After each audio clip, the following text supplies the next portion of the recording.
새벽 종이 울렸네. 새 아침이 밝았네. 너도 나도 일어나.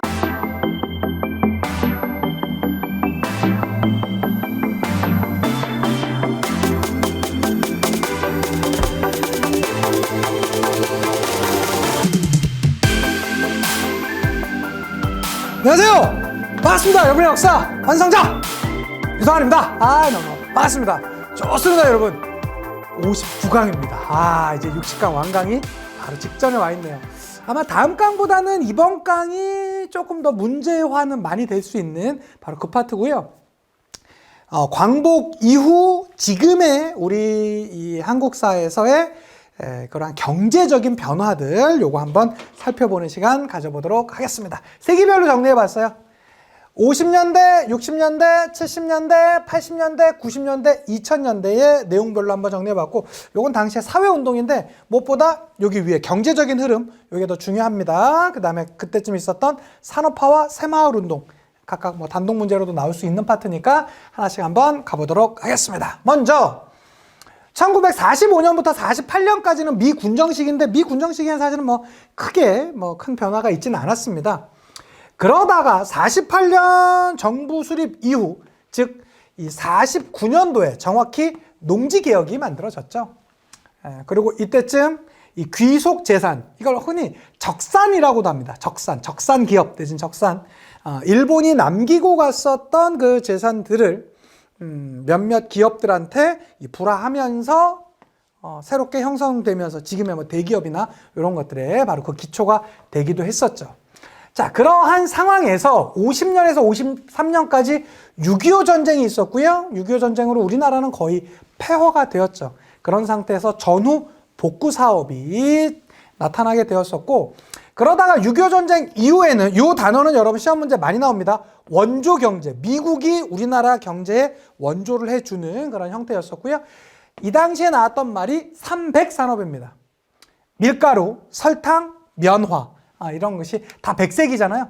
그래서 세계의 백색 산업, 이걸 우리가 흔히 300산업이라고 합니다. 이게 이제 주로 50년대 경제였다면 60년에 4.19 혁명이 이어지면서 이제 62년부터 66년까지 제1차 5개년 경제개발 계획이, 제1차 그 경제개발 5개년 계획이 나오게 되었습니다.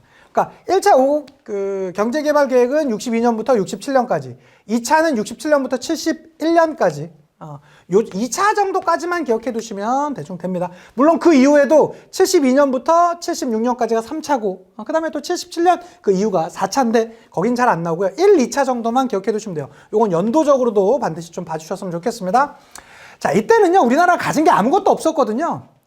하나도 수출이요, 둘도 수출이요, 막 이렇게 외칠 때였었어요. 수출했어야 돼요. 그래서 뭐까지 수출하냐? 광부와 간호사까지 수출을 했습니다. 서독에, 당시에 2차 세계대전 이후 경제적으로 급성장하고 있었던 서독 지역의 광부와 간호사 등을 파견하는 그러한 모습이 있었고요. 그 과정 가운데 영화가 국제시장이라는 영화가 있어요. 사실 이 영화가 나왔을 때요, 이게 1000만이 넘었던 영화인데, 당시에 좀 잘못되어 있었던 산업화 정책을 너무나 미화시키는 거 아니냐, 막 이런 비판도 좀 있었습니다. 그런데 제가 극장 가서 봤거든요. 근데 보면 6.25 전쟁 과정 가운데서 자신 때문에 자신의 동생을 놓치는 아픔이 있었고, 그것으로 인해서 아버지가 돌아갔다가 평생 이산가족으로 살게 되는 황정민의 이야기입니다. 그 어린 한 10살 정도 된 자신의 아들한테 아빠가 없으면 네가 이 집의 가장이다 라고 해서 그는, 황정민은요, 평생 가족을 책임져야 된다라는 그러한 이 무게감에 살아가게 되죠. 그래서 많은 어려움 끝에 서독의 광부로도 갔다 오고요. 거기에서 아내를 파견되었었던 간호사 아내를 만나고 다시 돌아오고, 그 다음에 부산 지역 일대에서 국제시장에서 이 꽃분이라는 가게를 열고요. 그리고 평생을 베트남전에도 막 갔다 오면서 평생을 헌신하면서 살아왔던 우리나라 산업화 시대에 1960년대, 70년대, 80년대 우리 아버지들의 이야기입니다. 그래서 저는 영화 나름의 그것도 저 조심하면서 봤어요. 조심하면서 이게 너무나 산업화를 미화시키면 안 되니까. 근데 이 장면에서 제가 참 인상적이었던 장면이 어떤 장면이냐면 이 평생을 가족을 위해 헌신하며 살아왔었던 이 황정민이 마지막에 이렇게 눈이 내리는 이 초겨울 날씨에 하늘을 바라보면서 아버지랑 대화하는 장면이 나와요.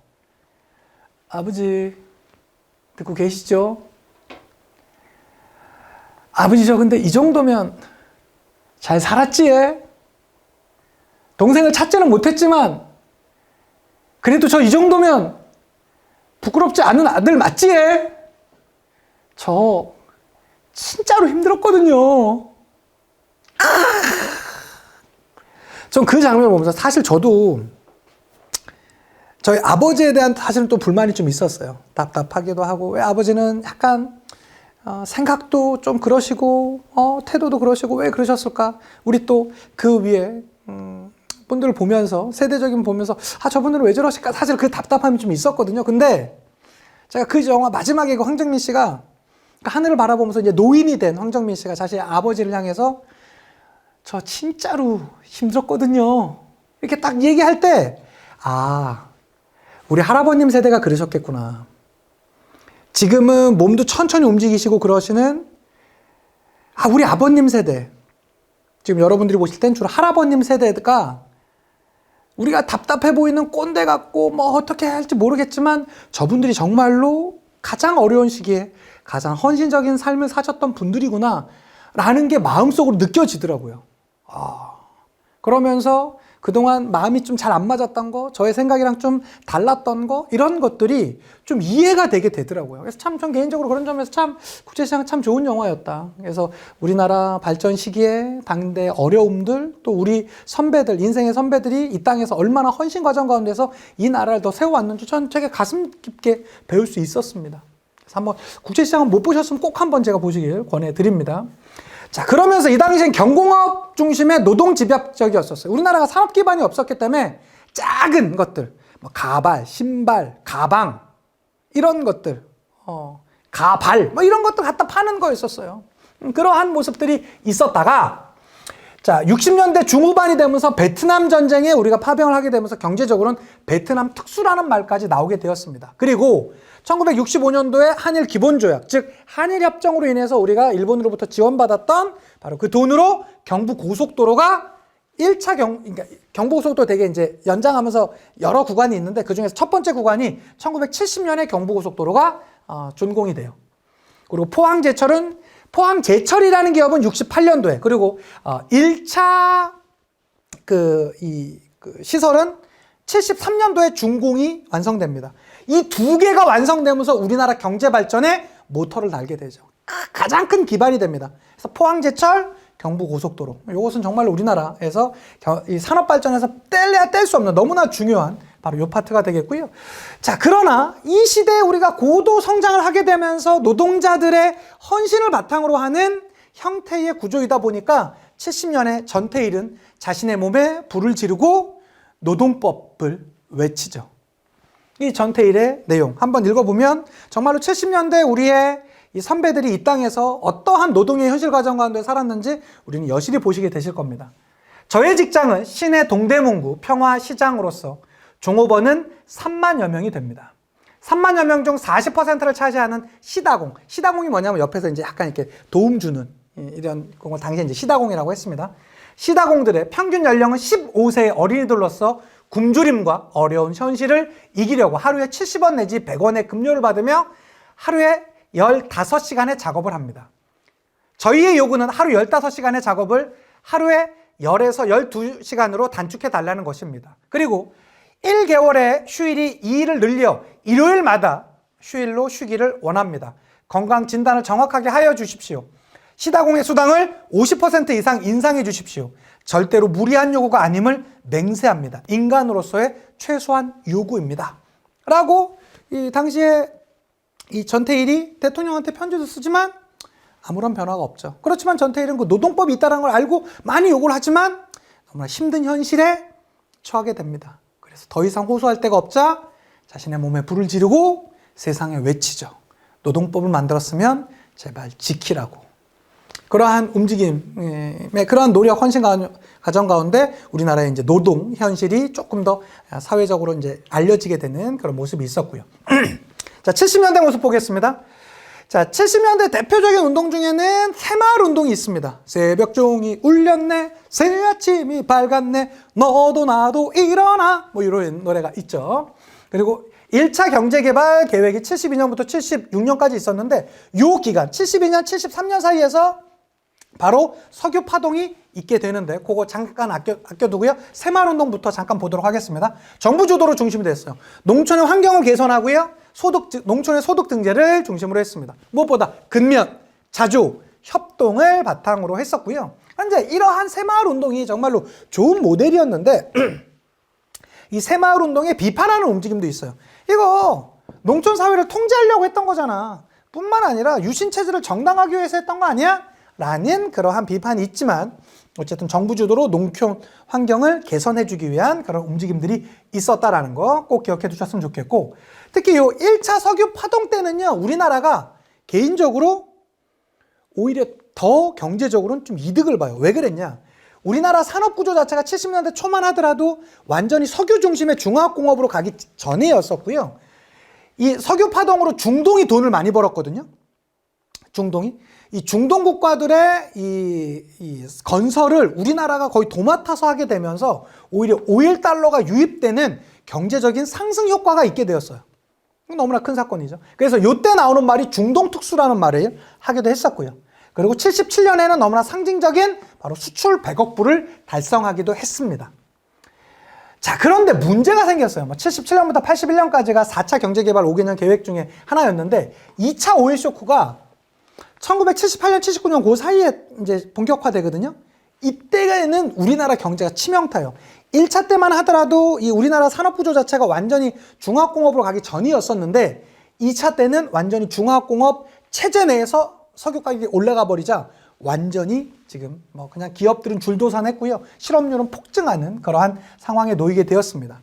자, 그러한 과정 가운데 전두환이 등장했는데 그래서 사실 이 전두환 정부가 경제적으로 그렇게 오래가지 못할 거다라고 많은 사람들이 예상했는데 80년대 중반에 바로 3조 호황이라는 달러, 유가, 그 다음에 금리가 떨어지게 되면서 수출 주도 국가였었던 우리나라에게는 거의 최고의 경제적 환경이 놓이게 되었던 것이죠.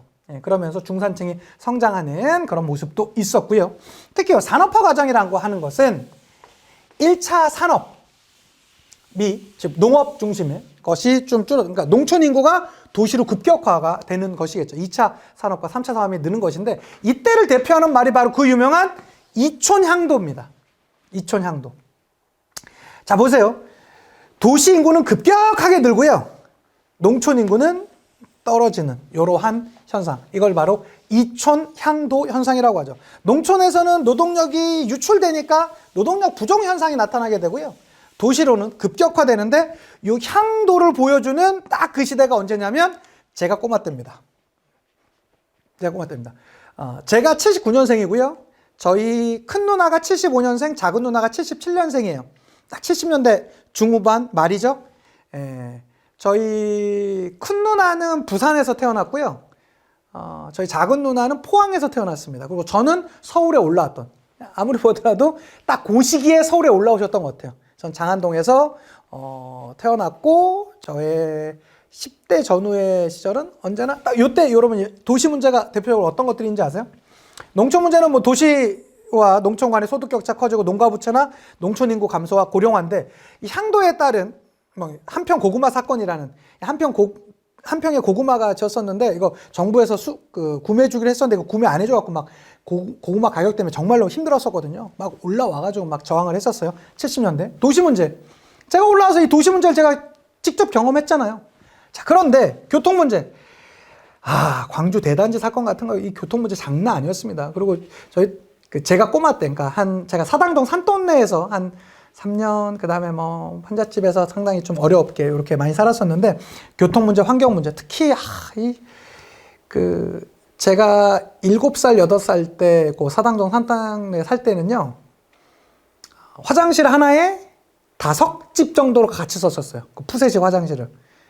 그리고 딱, 요 스튜디오보다도 작은 단칸방에서 저희 5식구, 제 위에 누님이 두 분 계시는데 아버지 어머니랑 거기서 다 그렇게 살았어. 근데 참 재밌는 건 그때 참 너무 힘들었거든요. 제 개인적인 삶이.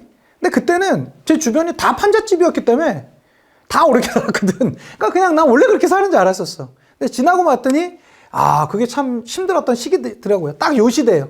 그러니까 70년대, 80년대 대가 딱 그때니까. 주택 문제, 교육 문제. 한반에 놀라지 마십시오. 제가 서울에 있는 남성초등학교를 다녔는데요. 저희 반이 17반까지 있었어요. 17반. 근데 이거 초등학교죠? 그러니까 매 학년마다 15반이 넘어갔어. 그리고 교실이 없으니까 오전반, 오후반을 했었어요. 그래서 같은 교실인데 이 교실이 2학년 1반이었다가 오후가 되면 1학년 1반이 되고 어떤 애들은 오전만 와야 되고 오후만 와야 되는 한 교실에서 두 학년이 같이 쓰는 이러한 상황이 벌어졌었어요. 예, 정말로. 주택도 너무 심각했었고 도시 빈민층, 재개발. 제가 처음으로 들었던 구호. 인간답게 살겠다는데 강제 철거 웬 말이냐. 이거 제가 9살 때 들었던 진짜 문구입니다.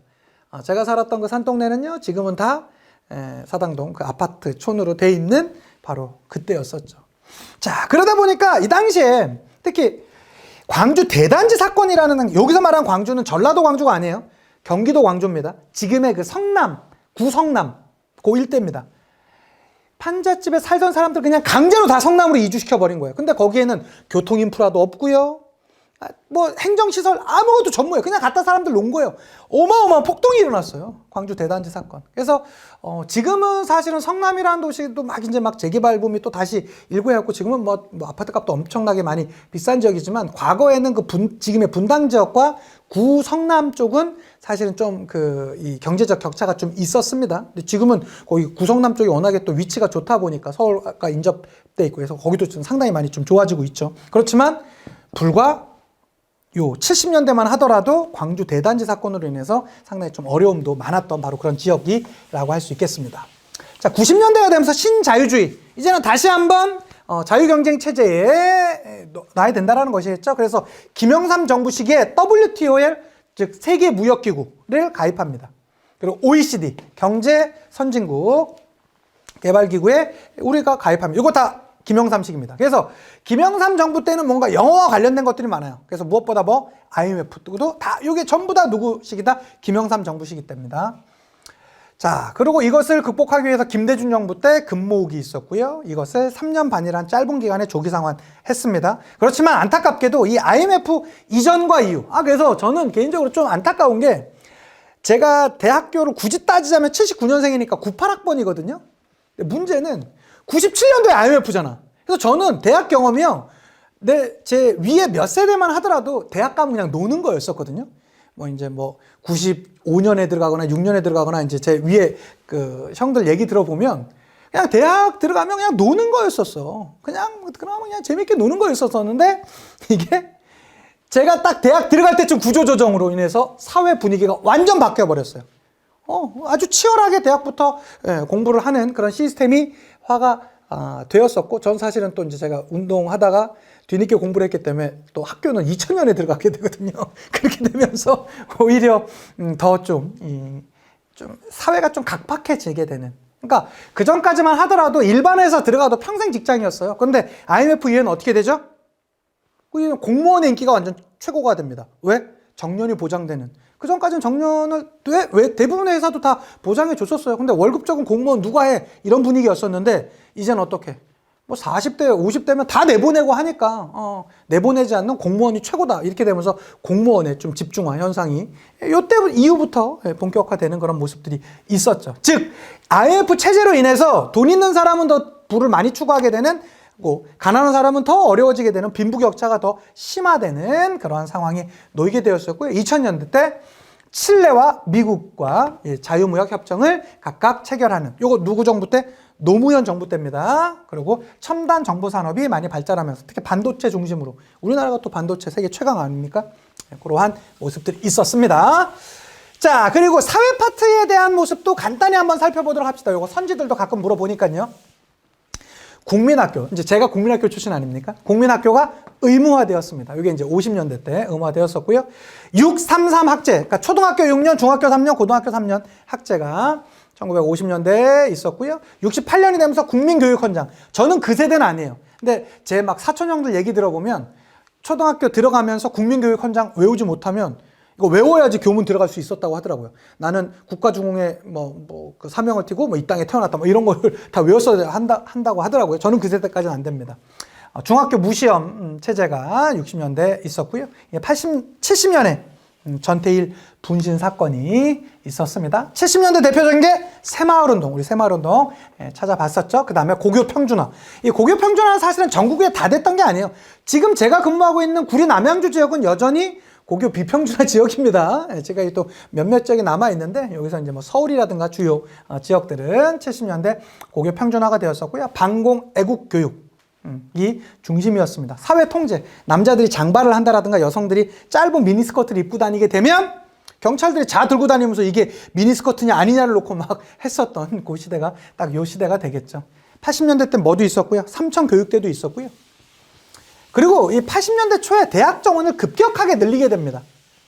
그렇게 되면서 원래 이때 말은 어떻게 이제 미국 형태로 입학은 쉽게 하고 졸업은 어렵게 하겠다라고 하면서 누구나 원하는 사람들은 대학을 갈 수 있게 하면서 대학 정원을 늘려줬는데 이것이 결과적으로는 입학은 더 많아졌는데 졸업은 똑같이 시켜요. 그래서 전 세계에서 여러분 아마 제가 알기로는 우리나라가 대학 가는 비율이 전 세계에서 우리나라가 최고일 겁니다. 교육열 이런 것도 좋은 의미도 있겠지만 또 한편으론 좀 너무나 이 학벌 인프레, 그러니까 학력 인프레가 너무나 좀 과잉돼 있어요. 필요하지 않은 사람도 다 대학을 가야만 되는 이런 사회 구조가 사실 요 80년대 이렇게 좀 만들어진 측면이 있습니다. 이때 이제 스포츠 등장하죠. 제가 좋아하는 야구, 축구, 프로축구, 프로야구가 다 80년대 초에 이제 등장하게 되었었고요. 국민연금제도, 요게 이제 80년대에 시작되게 되었습니다. 참, 근데 제가 볼 땐 국민연금 시간이 지나면 지날수록 이 고갈 속도가 점점 짧아지고 있는데, 좀, 이제 저는 이제 공무원연금을 내는 사람으로 사학연금의 대상자로서 저도 역시 좀 걱정이 됩니다. 다 마찬가지예요, 국민연금. 이거, 연금 얘기 제가 좀 하자면, 이제 교사니까 저도 이제 사학연금 내고 있잖아요. 사학연금 좋지 않냐고. 여러분, 제가 국민연금이랑 사학연금 찾아봤는데, 받는 비율은 거의 비슷해요. 거의 비슷해요. 국민연금 제 친구 얘기 들어보니까 저보다 월급을 더 받는 녀석이 연금을 저보다 절반도 안 내요. 그러기 때문에 사실은 약간 공무원들이 많이 내는 거지 사실은 비율로 따져보면 지금의 공무원연금이나 사학연금이 그렇게 유리한 체제는 아닙니다. 물론 좀 국민연금보다는 좀 많이 받긴 하지만 어쨌든 그렇다는 거예요. 봐주시면 좋겠고 89년도에 경실련, 경제정의 실천연합회, 이걸 경신련이라고 하거든요. 89년도에 만들어졌었고 95년도에 민주노총. 선생님 이런 연도 다 외워야 됩니까? 억지로 외우실 필요는 없는데 이게 가끔씩 선지로 나와요. 단독 문제는 안 나오더라도. 그래서 말씀드렸던 것이고 98년도에 노사정위원회, 이 노사정위원회는 어느 체제 때? IMF 체제 때 만들어졌었다. 그 다음에 90년대 이후 되면서 학생 인권 문제, 제가 아주 절감하고 있죠.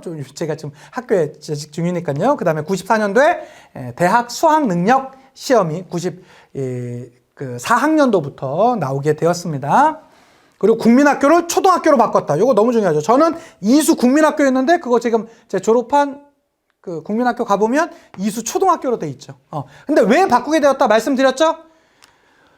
1930, 40년대 민족 말살 통치의 일환이었었던 황국 식민화 정책의 잔재가 바로 국민학교라고요. 황국 신민의 줄임말이 바로 그 국민이었다고. 그것을 당연히 초등학교로 바꿨어야 되겠죠. 그래서 이러한 내용들 우리 같이 한번 살펴봤는데요. 자, 과연 문제는 그럼 어떤 형태로 나오는지 한번 같이 풀어보도록 합시다. 자, 보시면 심화 53회에서 갖고 왔습니다. 교사의 질문에 대한 학생의 답변으로 옳은 것을 찾으랍니다. 이 노래는 새마을운동을 처음 시작한 정부에서 보급한 것입니다. 새마을운동은 도시와 농촌의 균형 있는 발전의 목표로 근면자조협정을 구호로 내걸었습니다. 이 정부의 시기상황, 즉 1970년대 정부라고 하겠죠. 새벽종이 울렸네, 새 아침이 밝았네, 너도 나도 일어나 새마을을 가꾸세. 제가 지금 목 상태가 별로 노래도 잘 못하지만 어쨌든 목 상태가 좀 안 좋긴 안 좋네요. 자, 1번 가보도록 합시다. 포항제철소 1기 설비가 준공되었다. 이게 73년이거든요. 그럼 70년대네? 그러면 바로 새마을운동 시기 때 아닙니까? 맞아요. 정답 1번이에요. 그럼 2번 봅시다. 미국과 자유무역 협정을 체결하였다. 요거 언제죠? 노무현 정부 때니까 2000년대죠. 그 다음에 삼저호황 요건 80년대 아닙니까? 전두환 정부 때죠. 대통령 긴급명령으로 금융실명제 요거 어디 때죠? 김영삼 정부 때입니다. 90년대예요. 대통령 직속 자문기구로 노사정위원회가 구성되었었다. 이게 98년이거든요. 이 김대중 정부 때예요. 그러니까 이렇게 찾아가면 정답 1번. 대충 시험 문제 한 요 정도 수준에서 나옵니다. 그럼 심화 56회에서 한 문제 더 보도록 하겠습니다. 2번입니다. 다음 담화문을 발표한 정부 시기에 경제 상황으로 옳은 걸 찾으랍니다. 헌법 제76조 제1항의 규정에 의거하여 금융실명제 거래 및 비밀 보장에 관한 대통령 긴급 재정 경제 명령을 반포합니다. 이렇게 하고 이거 뭐죠? 금융실명제 하겠다라는 것이죠. 어느 정부 때? 김영삼 정부 때 아닙니까? 보도록 할까요? 경부고속도로를 준공하였다. 박정희 정부 때죠. 제1차 경제개발 5개년 계획이 추진되었었다. 이것은 62년에 시행됐던 거 아닙니까? 당연히 박정희, 엄밀히 따지면 박정희 군정기 때입니다. 3번입니다. 경제협력개발기구, 즉 OECD에 가입하였다. 김영삼 시기다라고 할 수 있겠죠? 정답 3번이고요. 4번입니다. 미국과 자유무역 협정, 즉 FTA를 체결하였었다. 이건 어디? 노무현 정부 때입니다. 귀속재산 처리를 위해 신한공사가 설립되었다. 신한공사는 1946년부터 48년까지 있었던 바로 그런 기관이 되겠습니다. 정답은 3번. 이렇게 찾아가 주시면 오늘도 완벽하게 끝났다라고 할 수 있겠습니다. 이제 여러분 한강 남았습니다. 우리 다음에 진짜 더 좋은 모습으로 이제 마지막 유종의 미 거두는 60강에서 만나 뵙도록 하겠습니다. 수고 많으셨고요. 다음 강에도 좋은 모습으로 또 찾아뵙도록 하겠습니다. 인사드리고 마실게요. 역사가 완성되는 그날까지 원!